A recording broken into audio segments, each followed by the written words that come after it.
దేవుడు లేచునుగాక, ఆయన శత్రువులు చెదరిపోవుదురుగాక, ఆయనను ద్వేషించువారు ఆయన సన్నిధి నుండి పారిపోవుదురుగాక.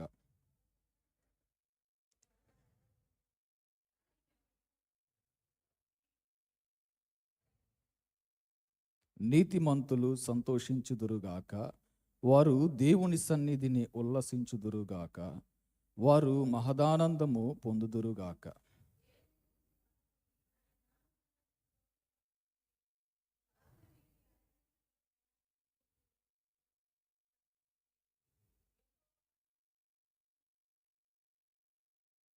తన పరిశుద్ధాలయమందుండు దేవుడు తండ్రి లేని వారికి తండ్రియు, విధవరాండ్రకు న్యాయకర్తయునై ఉన్నాడు.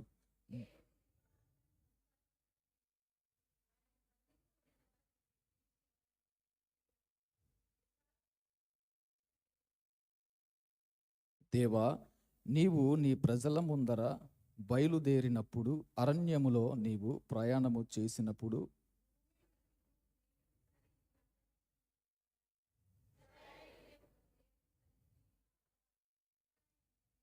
దేవా, నీ స్వాస్యము మీద నీవు వర్షము సమృద్ధిగా కురిపించితివి, అది అలసి ఉండగా నీవు దానిని బలపరిచితివి.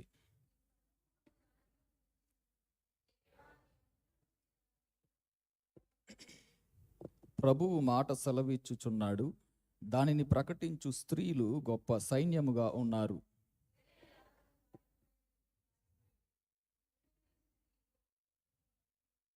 గొర్రెల దొడ్ల మధ్యను మీరు పండుకొనగా, గువ్వల రెక్కలు వెండితో కప్పబడినట్లున్నది, వాటి ఈకెల రెక్కలు పచ్చని బంగారుతో కప్పబడినట్లున్నది.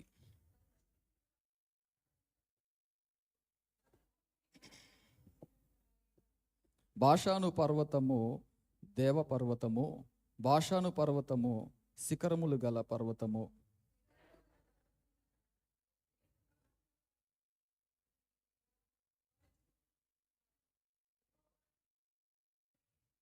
దేవుని రథములు సహస్రములు ప్రభు వాటిలో ఉన్నాడు. సీనాయి పరిశుద్ధమైనట్టు ఆ కొండ పరిశుద్ధమాయెను.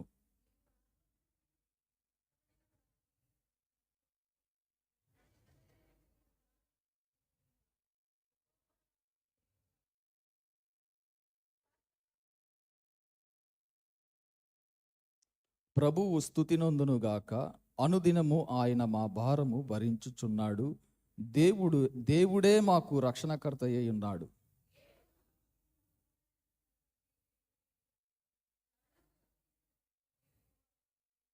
దేవుడు నిశ్చయముగా తన శత్రువుల తలలు పగులగొట్టును, మానక దోషములు చేయువారి వెండ్రుకలు గల నడినెత్తిని ఆయన పగులగొట్టును.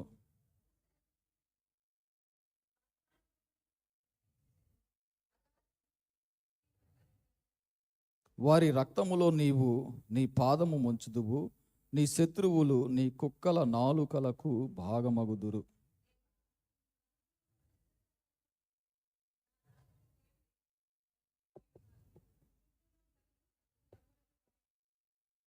కీర్తనలు పాడువారు ముందర నడచిరి, తంతి వాయిద్యములు వాయించువారు వెనుక వచ్చెదరు.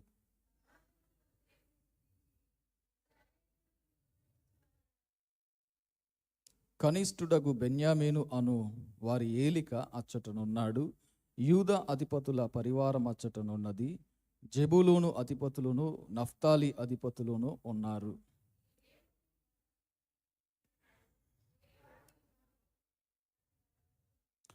యెరూషలేములోని నీ ఆలయమును బట్టి రాజులు నీ యొద్దకు కానుకలు తెచ్చెదరు.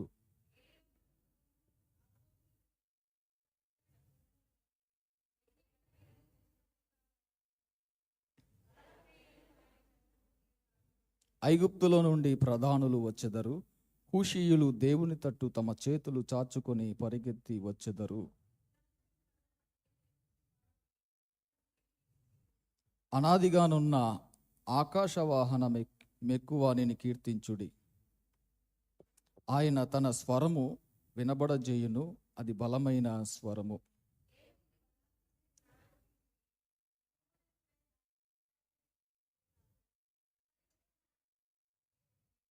అందరం కలిసి చదువుకుందామండి. తన పరిశుద్ధ స్థలములలో దేవుడు భీకరుడు, ఇశ్రాయేలు దేవుడే తన ప్రజలకు బల పరాక్రములను అనుగ్రహించుచున్నాడు. దేవుడు స్తుతి నొందును గాక. అందరం కూర్చుందాం. దేవునికి స్తోత్రం కలుగును గాక. ఈ 68వ కీర్తన అక్కడ వ్రాసి ఉన్నట్లుగా దావీదు రచించిన కీర్తనల్లో ఒక కీర్తన. ప్రధాన గాయకునికి దావీదు రచించినది గీతము అని అక్కడ ఉంటుంది. భక్తుడు దేవుని స్తుతిస్తూ అనేక కీర్తనలు రాశాడు. కీర్తన రాయడానికి లేదా దేవుని పాడడానికి, దేవుని స్తుతిని ఒక పాట రూపంలో రాయడానికి ఆయన ఏదో ఒక సందర్భాన్ని ఉపయోగించాల. ప్రతి సందర్భాన్ని ఉపయోగించాడు. ఒక సందర్భానికి ఆయన కట్టుబడి లేడు. ఒక మాటలో చెప్పాలంటే ఒక సందర్భాన్ని బట్టి కాదు, కానీ అనేక సందర్భాలను బట్టి, తాను ఎదుర్కొంటున్న ప్రతి సందర్భాన్ని బట్టి కూడా ఆయన దేవుని స్తుతిస్తూ వచ్చాడు. ప్రతి సందర్భంలో దేవుడు ఎలా విడిపించాడు, ఎలా కాపాడాడు, ఎలా రక్షించాడు, ఈ విషయాలన్నీ కూడా ఆయా కీర్తన భాగంలో రాసుకుంటూ వచ్చాడు. అంటే పాటలుగా పాడుతూ వచ్చాడు. మనం ఆ భాగాలు చదువుతూ వస్తున్నాం. నిజమే, దేవుణ్ణి స్తుతించడం అనేది చాలా ప్రాముఖ్యమైన విషయం. ఈ కీర్తనకు ఒక పేరు కూడా ఉంది. అదేంటంటే విడుదల కీర్తన లేదా విజయ గీతము అని కూడా దీనికి పేరు ఉన్నది. అక్కడ ప్రారంభంలో వచనాలను మనం చూస్తే, దేవుడు లేచునుగాక, ఆయన శత్రువులు చెదిరిపోవుదురుగాక, ఆయనను ద్వేషించువారు ఆయన సన్నిధి నుండి పారిపోవుదురుగాక, పొగ చెదరగొట్టుబడినట్లు నీవు వారిని చెదరగొట్టుము, అగ్నికి మైనము కరుగునట్లు భక్తిహీనులు దేవుని సన్నిధికి కరిగి నశించుదురుగాక. 3వ చరణములో అంటాడు, నీతిమంతులు సంతోషించుదురుగాక, వారు దేవుని సన్నిధిని ఉల్లసించుదురుగాక, వారు మహదానందము పొందుదురుగాక. దేవుని సన్నిధిలో నీతిమంతుల పరిస్థితి ఎలా ఉంటుంది? లేదా మరొక మాటలో శత్రువులు లేదా దుష్టులు, ఒక మాటలో చెప్పాలంటే దేవునికి వ్యతిరేకులు, వారి పరిస్థితి ఎలా ఉంటుందో కూడా చెప్తున్నాడు. అసలు వారికి ఆశ్రయమే లేదు, అక్కడ స్థానం లేదు. ఎందుకంటే వాళ్ళు దేవుని సన్నిధిలో నిలవలేరు. దేవునికి వ్యతిరేకులు లేదా దుష్టులు, పాపులు దేవుని ఎదుట నిలవలేరు. ఎందుకంటే దేవుని ఎదుట వారికి స్థానం లేదు, ఒక మాటలో చెప్పాలంటే. ఏమండి, నీతిమంతుల గురించి మాట్లాడుతూ, నీతిమంతులు దేవుని బట్టి సంతోషిస్తారు, దేవుని సన్నిధిని బట్టి సంతోషిస్తారు, మహదానందం పొందుతారు, ఉల్లసిస్తారు. అంటే వాళ్ళకి నెమ్మది, శాంతి, సమాధానము దేవుని సన్నిధిలో ఉంది కాబట్టి వారు ఆనందంగా ఉంటారు, సమాధానంతో ఉంటారు అనే విషయాన్ని చెబుతున్నాడు భక్తుడు. ఏమండి, నిజమే, దేవుడు నీతిమంతుడు. ఆయనను ఆశ్రయించిన వారిని నీతిమంతులుగా తీర్చిదిద్ది నడిపిస్తున్నటువంటి దేవుడు ఆయన. సో ఆటోమేటిక్గా ఏమి మనకి లభిస్తుంది? ఆయన లక్షణాలు మనలో కనిపిస్తాయి, ఆయన భావాలు మనకు అర్థమవుతాయి, ఆయన ఆలోచన ఏంటో మనకు అర్థమవుతుంది. ఎప్పుడు దేవుని సన్నిధికి దగ్గరగా ఉన్నప్పుడు, లేదా దేవుని దగ్గర ఉన్నప్పుడు.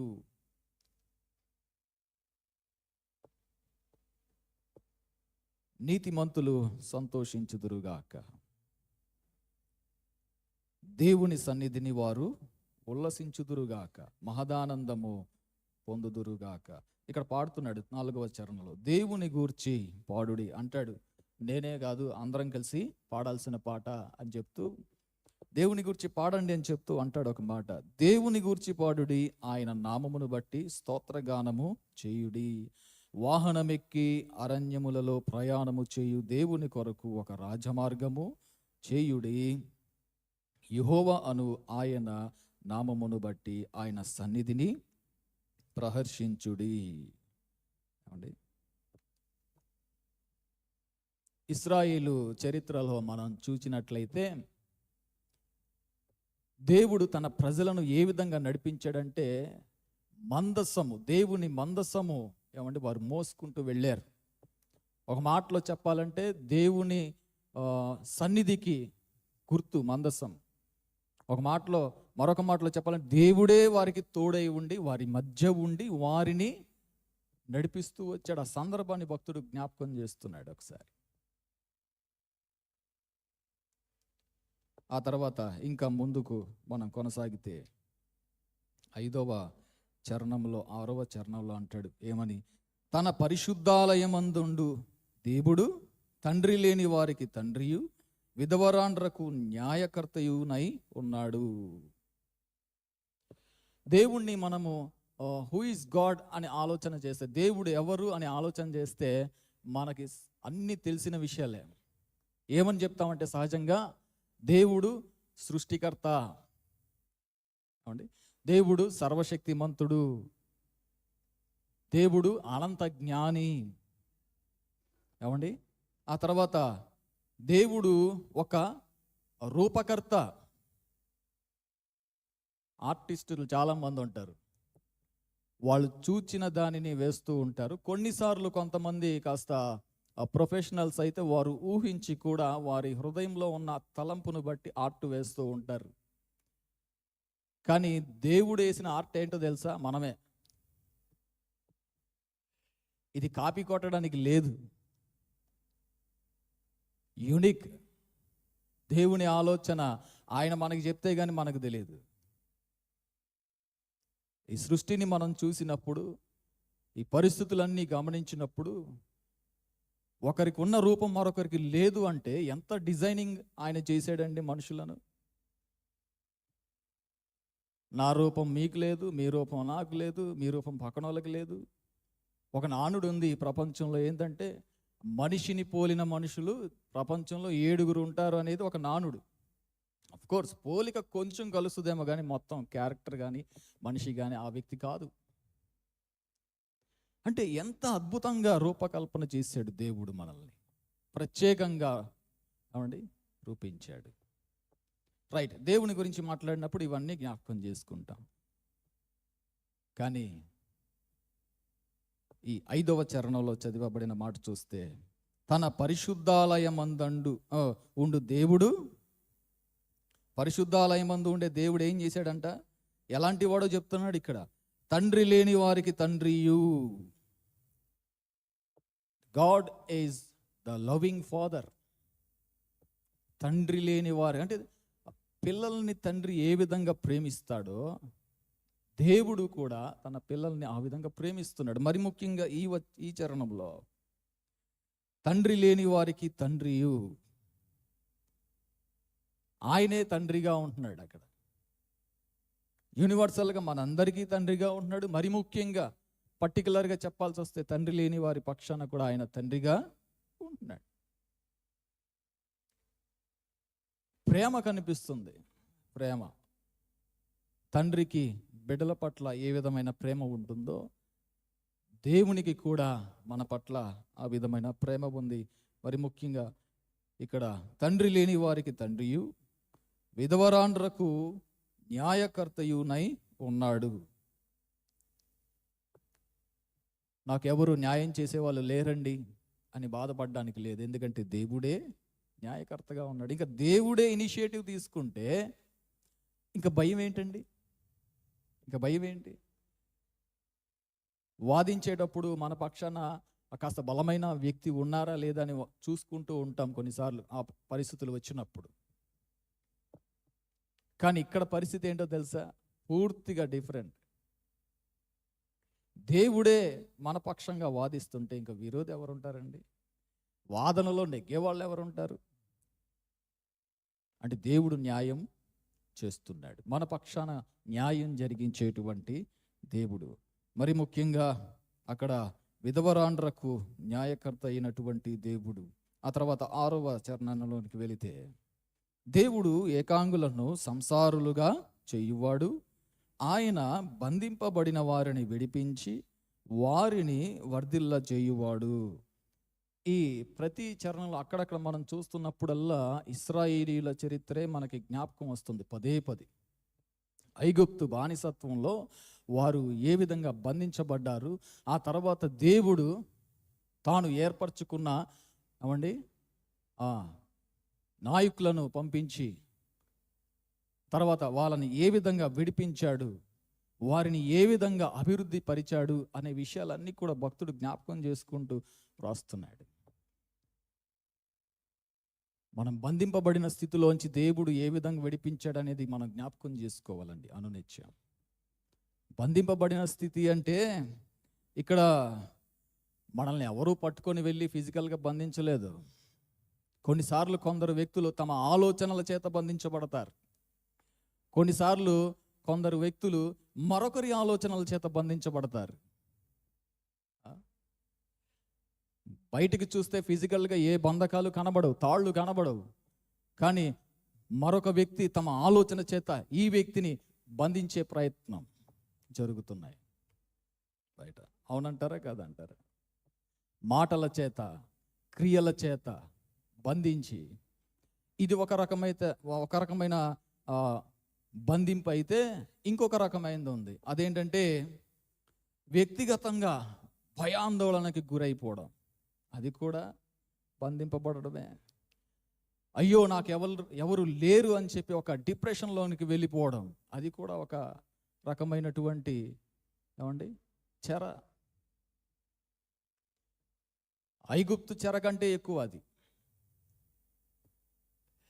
ఏమండి ఫిజికల్గా ఒక వ్యక్తి బంధింపబడడానికంటే మానసికంగా బంధింపబడ్డాడంటే ఇంకేంటండి, ఇంక ఏమీ చేయలేడు, ఆలోచింపలేడు, పని చేయలేడు, సలహా ఇవ్వలేడు, కనీసం తాను చేయవలసిన పని కూడా చేయలేడు. భక్తుడు అంటున్నాడు, ఏమంటున్నాడు తెలుసా? ఆయన బంధింపబడిన వారిని విడిపించి వారిని వర్ధిల్ల చేయువాడు. దేవునికి స్తోత్రం కలుగునుగాక. ప్రతి డిప్రెషన్లో నుంచి, ప్రతి నిరుత్సాహంలో నుంచి, ఏమండి ప్రతికూలత పరిస్థితుల్లో నుంచి మనల్ని విడిపించేవాడు మన దేవుడు. దేవునికి స్తోత్రం చెప్దాం. హల్లెలూయా, హల్లెలూయా. ఆయన బంధింపబడిన వారిని విడిపించి ఏం చేస్తాడంట? విడిపించి వదిలేయడమే కాదు, విడిపించి వర్ధిల్ల చేస్తాడు. He gives prosperity. విడిపించి వర్ధిల్ల అంటే ఆయనే ఇనిషియేటివ్ తీసుకుంటాడు అన్నమాట. అది ఆయనే మన పక్షంగా తోడై ఉండి మనకు సహాయం చేస్తుంది. మనం అర్థం చేసుకోవాలి, ఆ విషయాన్ని మనము అర్థం చేసుకోవాలి. ఆ తర్వాత ముందుకు వెళితే, విశ్వాసఘాతకులు నిర్జల దేశమందు నివసించుదురు. దేవా, నీవు నీ ప్రజల ముందర బయలుదేరినప్పుడు, అరణ్యములో నీవు ప్రయాణము చేసినప్పుడు భూమి వణకెను, దేవుని సన్నిధిని అంతరిక్షము దిగజారెను. ఇశ్రాయేలు దేవుడగు దేవుని సన్నిధిని ఆవలి సీనాయి కంపించెను. దేవా, నీ స్వాస్యము మీద నీవు వర్షము సమృద్ధిగా కురిపించితివి, అది అలసి ఉండగా నీవు దానిని బలపరిచితివి. ఇందాక నేను చెప్పాను కదా, మందసాన్ని తీసుకువెళ్తున్నటువంటి సందర్భం, అది కూడా జ్ఞాపకం చేస్తున్నాడు. దేవుడు ఏ విధంగా ప్రజల మధ్య ఉండి, ప్రజలతో కూడా ఉండి ప్రజలను నడిపించాడు. ప్రజల మధ్య ఉన్నాడు, ప్రజల కోసం ఉన్నాడు, ప్రజలను నడిపించాడు.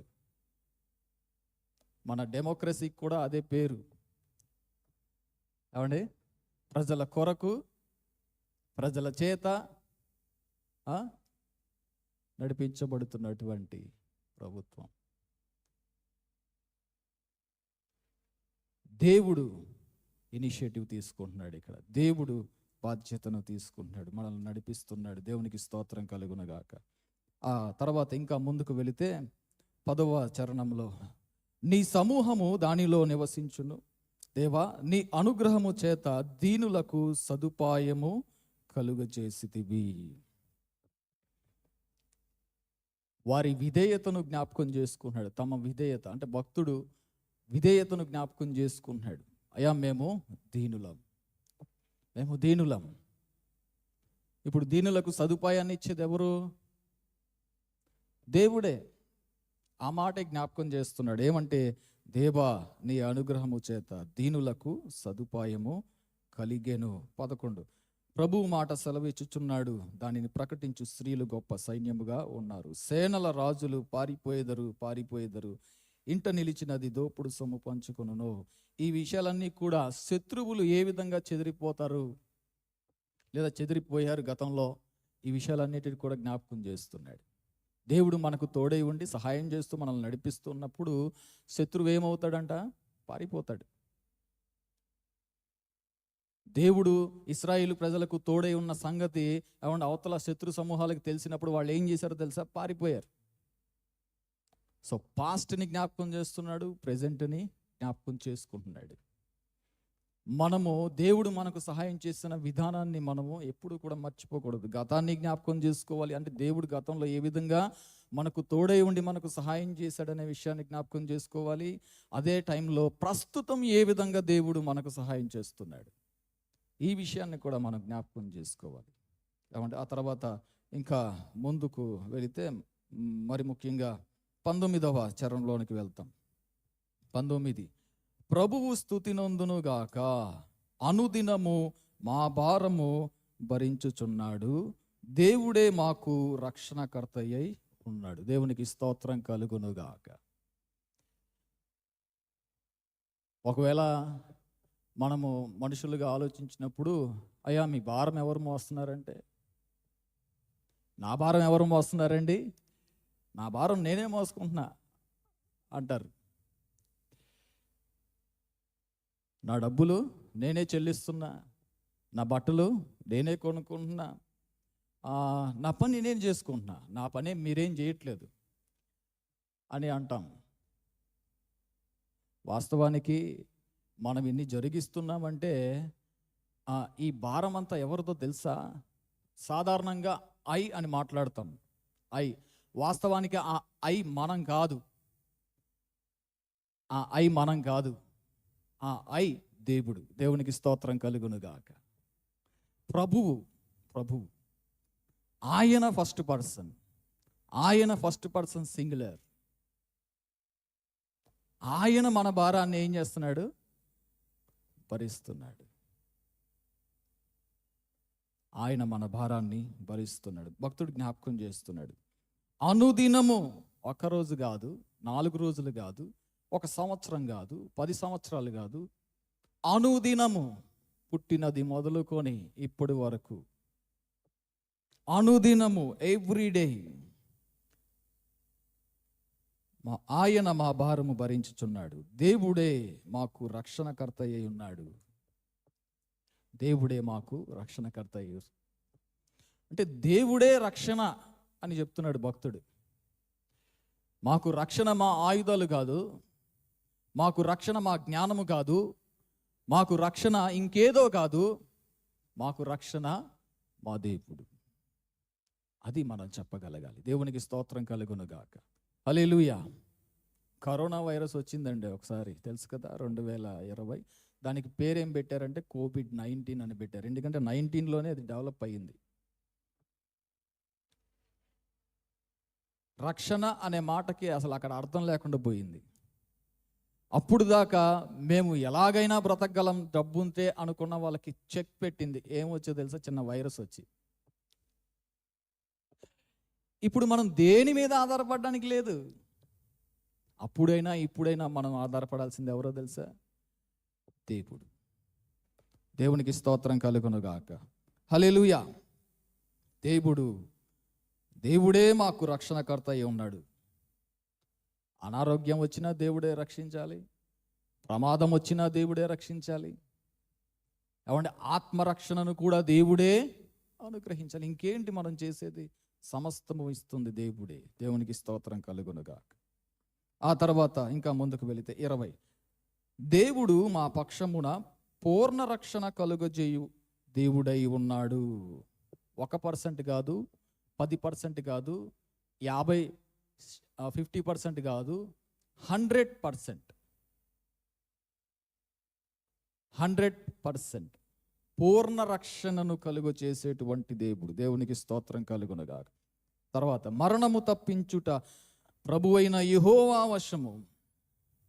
రోజు న్యూస్ పేపర్లు, టీవీ వార్తలు చూస్తుంటే మనకు అర్థమయ్యేది ఏంటంటే, ఎప్పుడు ఎవరో ఒకరు చనిపోతూ ఉన్నారు, ఏదో ఒక పరిస్థితిలో చనిపోతున్నారు, ప్రమాదాలు గురవుతూ చనిపోతున్నారు.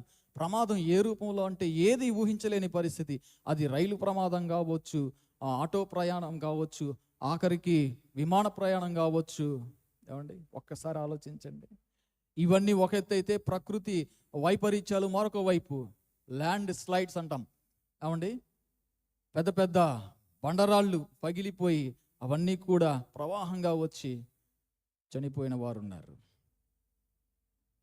వరదలు వచ్చి చనిపోయిన వారు ఉన్నారు. రీసెంట్గా మనం చూసాం కదా, కేరళ ప్రాంతం, ఆ తర్వాత నార్త్ ఇండియా, ఉత్తర భారతదేశం, ఎక్కడ దాకో వెళ్ళాం. అసలు మన దగ్గర కూడా ఉంది తెలుసా.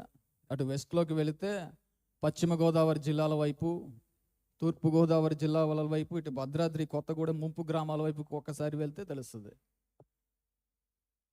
మనం గట్టు మీద ఉన్నాం చాలాసార్లు. కొట్టుకుపోతున్న వాళ్ళ బాధ మనకు తెలియదు, అల్లాడిపోతున్నటువంటి బాధ మనకు తెలియదు. తెలియాలని కాదు నా ఉద్దేశం, వాళ్ళ అవసరత వేరు. ఎవరు రక్షించాలి, ఎవరు తప్పించాలి? దేవుడే. దేవునికి స్తోత్రం కలుగునుగాక. మరణము తప్పించుట మనకు తెలుసు. కరోనా వైరస్ నుంచి మనకు మరణాన్ని తప్పించాడా లేదా దేవుడు? దేవునికి స్తోత్రం చెప్దాం. హల్లెలూయా, హల్లెలూయా.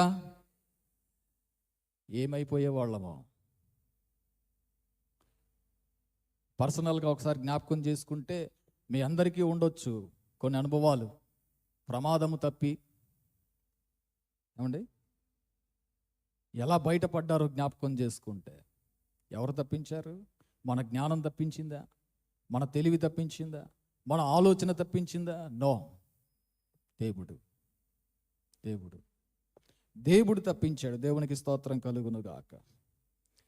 దేవుడు నిశ్చయముగా తన శత్రువుల తలలు పగులగొట్టును. ఈ విషయాలన్నీ, శత్రువులు ఏ విధంగా నశిస్తారనే విషయాన్ని మాట్లాడుతూ వస్తూ ఉంటాడు భక్తుడు. ఆ తర్వాత ఇంకా ముందుకు మనం కొనసాగితే 26వ చరణంలోనికి వస్తాం. సమాజములలో దేవుని స్తుతించుడి, ఇశ్రాయేలులో నుండి ఉద్భవించిన వారలారా ప్రభువును స్తుతించుడి. దేవునికి స్తోత్రం కలుగునుగాక. దేవుని మహిమను మనం స్తుతించేవారిగా ఉండాలి. అంటే దేవుని స్తుతించేవారిగా ఉండాలి. సమాజములలో అంటాడు, అంటే సంఘముగా కూడినప్పుడు, సమాజములలో, ప్రజల మధ్యలో దేవుని స్తుతించమంటున్నాడు భక్తుడు. అంటే సాక్షులుగా ఉండవలసిన అటువంటి ఆవశ్యకత మనకు ఉంది. దేవుని గూర్చిన సాక్ష్యము మనము చెప్పాలి. ఆయనను స్తుతించాలి, ఆయన కొరకు సాక్షిగా నిలవాలి. దేవునికి స్తోత్రం కలుగునుగాక. 28, నీ దేవుడు నీకు బలము కలుగ నియమించి ఉన్నాడు. దేవా, నీవు మా కొరకు చేసిన దానిని బలపరచుము. ఈ మాట చదువుతుంటే నాకు నెహెమ్యా ప్రార్థన గుర్తొస్తుంది. యెరూషలేము కట్టేటప్పుడు గోడలు కట్టేటప్పుడు ఎన్నిసార్లు ప్రార్థన చేయడం తెలుసా? మా చేతులు బలపరచు, మా చేతులు బలపరచు. దేవుని మీద సంపూర్ణంగా ఆధారపడినటువంటి వ్యక్తి ఏమండి దేవుణ్ణి అడగకుండా ఉండలేడు, దేవుణ్ణి వేడుకోకుండా, దేవుణ్ణి స్తుతించకుండా ఉండలేడు. అయ్యా, నువ్వు మా కోసం ఏర్పాటు చేసావు కదా, నీవు మా కొరకు చేసిన దానిని బలపరచు. దేవునికి స్తోత్రం కలుగునుగాక. ఆ తర్వాత ఇంకా ముందుకు వెళితే 31 నుంచి మనం చూస్తాం. ఐగుప్తులో నుండి ప్రధానులు వచ్చెదరు, కూషీయులు దేవుని తట్టు తమ చేతులు చాచుకొని పరిగెత్తి వచ్చెదరు. భూరాజ్యములారా దేవుని గూర్చి పాడుడి, ప్రభువును కీర్తించుడి. ఇవన్నీ కూడా ఈ చరణ భాగంలో ఏం చెప్తున్నాడంటే, సమస్త భూప్రజలు దేవుని స్తుతించడానికి వస్తారు అని. ఈ మాటలు 2వ రాకడను సూచించేవిగా ఉన్నాయి. అంటే ఆయన వచ్చే టయానికి ఏమవుతుందంట? సర్వము సువార్త ప్రకటించబడుతుంది. విశ్వసించిన వాళ్ళందరూ ఏం చేస్తారు? పరిగెత్తుకుంటూ వస్తారు. ఆయన సన్నిధిలో కనబడాలి, ఆయన కోసము నిలబడాలి అని చెప్పి ఆయన కోసం పరిగెత్తుకొని వస్తారు. అనేక ప్రాంతాల నుంచి వస్తారంట. అక్కడున్న మాట చదువుతుంటే మనకు ఇశ్రాయేలు చరిత్రలో యోసేపు కూడా గుర్తొస్తాడు మనకి. ఐగుప్తులో నుండి ప్రధానులు వచ్చేదారు అవండి. అంటే హిస్టరీ మాత్రమే కాదు, ప్రజెంట్ కూడా, ఇప్పుడు కూడా దేవుని మీద ఆధారపడిన దేశంగా మనం చూస్తాం ఇశ్రాయేల్ దేశం. భూ ప్రజలందరూ దాదాపుగా చాలా ప్రదేశాలలో దేవుని కొరకు సాక్షులుగా ఉన్నవారు ఉన్నారు. అంటే ప్రతి చోట దేవుని రాజ్యం ఏం జరుగుతుంది? విస్తరించబడుతుంది. తర్వాత కంటిన్యూ చేస్తే 33వ వచనం, అనాదిగానున్న ఆకాశ వాహనం ఎక్కువానిని కీర్తించుడి, ఆయన తన స్వరము వినబడజేయును, అది బలమైన స్వరము. దేవునికి స్తోత్రం కలుగునుగాక. దేవుడు తన స్వరము ద్వారా మాట్లాడతాడంట. మనతో దేవుడు అనుదినం ఏ విధంగా మాట్లాడుతున్నాడు? తన వాక్కు అంటే తన స్వరమే. దేవుడు తన వాక్కు ద్వారా మాట్లాడుతున్నాడు. అంటే తన వాక్కు భూ ప్రపంచమంతా కూడా ప్రకటించబడుతుంది. దేవునికి స్తోత్రం కలుగునుగాక. ఇంకా ముందుకు వెళితే 34, దేవునికి బలాతిశయమును ఆరోపించుడి, మహిమోన్నతుడై ఆయన ఇశ్రాయేలు మీద ఏలుచున్నాడు, అంతరిక్షమున ఆయన బలాతిశయమున్నది. అంతరిక్షమున ఆయన బలాతిశయమున్నది. ఒక్కసారి అంతరిక్షంలో ఏముంది అని చెప్పి పరిశోధన చేస్తే చాలామంది పరిశోధన చేసిన వాళ్ళు ఉన్నారు, కానీ పూర్తిగా ఏముందో ఎవరు చెప్పలేదు. ఎందుకంటే అది చెప్పడం అసాధ్యం. ఏదో కొంత ప్రయత్నం చేస్తూ వస్తున్నారు, గ్రహాలను గురించి మాట్లాడుతూ వస్తున్నారు, చంద్రుని మీదకి వెళ్తున్నారు, వీలైతే ఒక జెండా పెట్టి వస్తున్నారు. కొన్ని ప్లాన్లు కూడా జరుగుతున్నాయి, అక్కడ ఫ్లాట్లు కూడా అమ్ముతున్నారని పుకారు కూడా వచ్చేసింది. ఉంటామో లేదో తెలియదు, కానీ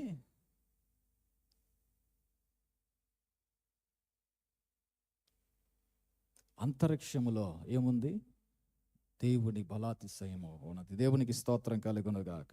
35, తన పరిశుద్ధ స్థలములలో దేవుడు భీకరుడు, ఇశ్రాయేలు దేవుడే తన ప్రజలకు బల పరాక్రమములను అనుగ్రహించుచున్నాడు, దేవుడు స్తుతి నొందునుగాక. దేవునికి స్తోత్రం కలుగునుగాక. హల్లెలూయా, హల్లెలూయా. గట్టిగా చెప్దాం ఒకసారి, హల్లెలూయా, హల్లెలూయా. దేవుడే మనకు రక్షణ, దేవుడే మనకు విమోచన, దేవుడే మనకు నిరీక్షణ. అలాంటి దేవుని మీద మనం ఆధారపడదాం. సర్వశక్తిమంతుడైన దేవుని మీద ఆధారపడదాం. దేవుని కృపలో ముందుకు సాగుదాం. ఆయన సాక్షులుగా, సాధనాలుగా నిలుద్దాం. ప్రార్థన చేసుకుందాం. మహాపరిశుద్ధుడు అయిన మా దేవ, మీ ఘననామమును స్తుతిస్తూ మీ పాదాల చెంతకు వస్తున్నాం ప్రభువా. అనునిత్యము ప్రభువా మా భారమును భరిస్తున్న దేవా, మమ్మలను రక్షిస్తున్న దేవా మీకు స్తోత్రం, మమ్మలను కాపాడుతున్న దేవా మీకు స్తోత్రము నాయన. ప్రతి సమయములో, ప్రతి సందర్భములో మాకు తోడుగా, నీడగా, అండగా, బండగా, కొండగా మమ్మల్ని నడిపిస్తున్న దేవా మీకు స్తోత్రములు. నీవు ఉండగా ప్రభువా మాకు భయము లేదు, మాకు నిరుత్సాహము లేదు అయ్యా, మాకు ఆనందము. మీ నామాన్ని స్తుతిస్తున్నప్పుడు మాకు ఆనందం అని మేము గ్రహించి మీ నామాన్ని స్తుతించేవారిగా, మీ నామంలో శక్తిని పొందుకునేవారిగా, బలమును పొందుకునేవారిగా, జ్ఞానమును పొందుకునేవారిగా, రక్షణను ప్రభు కొనసాగిస్తూ మీ సాక్షులుగా, సాధనాలుగా జీవించే కృపను మాకు ప్రసాదించుమని యేసు పరిశుద్ధ నామములో ప్రార్థించి వేడుకుంటున్నాను తండ్రి. ఆమేన్.